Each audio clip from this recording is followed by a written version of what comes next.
There's a lot of talk about ice baths and cold showers and all the amazing benefits you can get from it. But at the same time, there's also people saying it's all BS and there's no real point in even doing it. Now let's talk a little bit about cold showers specifically.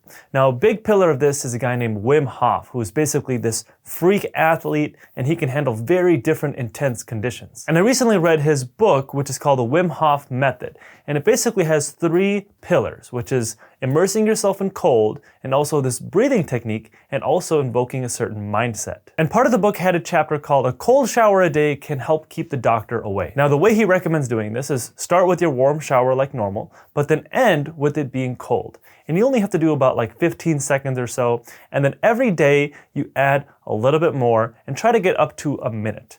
And then you keep that up for 2 weeks straight. Now part of the reason this can benefit you is because the cold is basically a shock to your body, and it's a shock to your cardiovascular system. And when you do this repeatedly, it can help strengthen your vascular muscles, because in response to cold, your blood vessels will constrict. And the reason your blood vessels do this is to basically minimize the heat loss in your body and try to keep all that heat inside, because your body has to maintain that ideal core body temperature. And according to Wim Hof, if you do this regularly, it can help your body respond to stress better, and it can also prevent you from getting sick as often. Now the theory here is great, but does it actually work? Well, let's look at some of the data. Now this study took over 3,000 healthy people, and they had them take that hot to cold shower, kind of like what we talked about. So they took a normal shower and they ended it with either a 30-second, a 60-second, or a 90-second cold shower.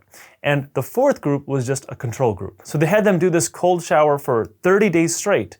And then the next 60 days, they had them still do a cold shower, but they got to choose how long they wanted to do it. Now what they found was the timing of how long you spent in the cold didn't really matter so much. But compared to the control group, the groups that took the cold shower had a 29% reduction in calling in sick to work. Now what's even better is if you also exercise combined with that cold therapy. They found that if you combined regular physical activity with that hot to cold shower routine, then that led to a 54% reduction in calling in sick to work. And on top of that, all the groups that had a cold shower reported higher energy levels compared to the control group. Now this is something that pretty much anyone can do at home, because you can control that shower handle of yours. And you don't even have to do it that long. Even the 30-second group had the same benefits as the group that did it for 90 seconds. Now how cold does the water really have to be? So the benefits of being in the cold start at about 60 degrees Fahrenheit. So it really doesn't have to be that cold to start getting the benefits. So some people who say that their water just doesn't get that cold, or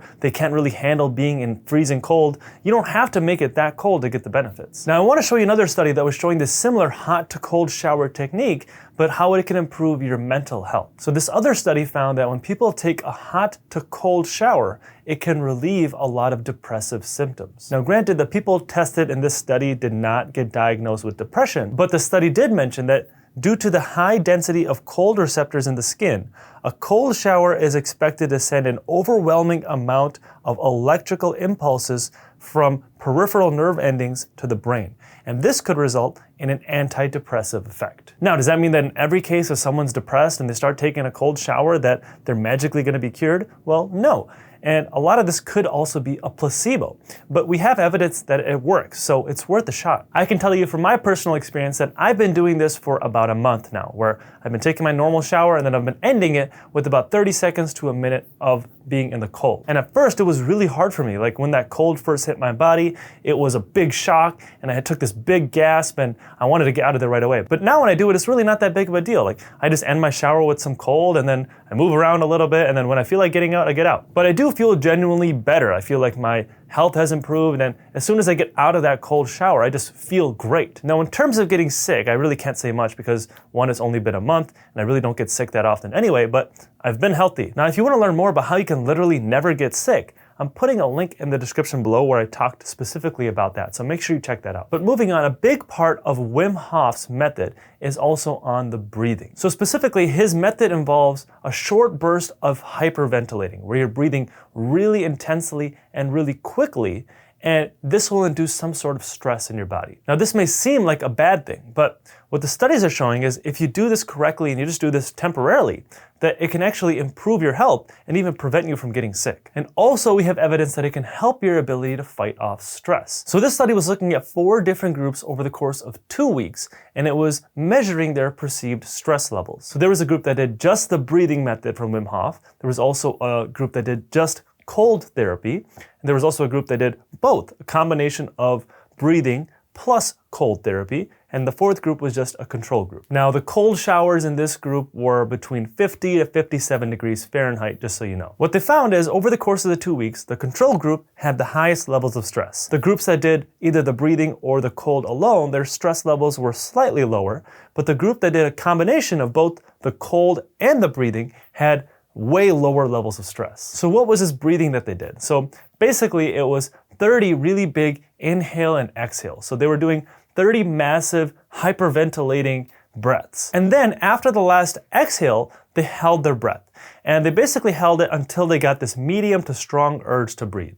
And you'll find that if you do this method, you can probably hold your breath a lot longer than you normally would. And then when you have that medium to strong urge to breathe, you inhale and hold your breath again for about 15 seconds. Now, you don't have to do this method exactly like this. Some people will get the same benefit just doing 10 massive inhale and exhales. All you're really doing is activating your sympathetic nervous system on this short burst. You're not doing some sort of chronic stress. And definitely do not do this multiple times throughout the day. This is not how you should be breathing all the time. This is more of a temporary thing. So some people, like Navy SEALs, for example, do a breathing method like this to kind of get in the right zone. So before they have to do some stressful event, they will do this breathing method to get in that right state of mind. And this is also a good method to prevent you from getting sick. So me personally, when I feel like I'm going to come down with something, I do a modified version of this. So basically do the same thing, but instead of doing 30 big inhale and exhales, I just do 25 of these inhale and exhales. And it'll look kind of like this. And then after 25 breaths, after the last exhale, I'll hold my breath. And then when I have to breathe in, I'll breathe in again and hold my breath again. But that time I'll only hold it for 10 to 15 seconds. And the reason you're holding your breath after is because when you do this hyperventilating, you're basically getting rid of all the CO2 from your body.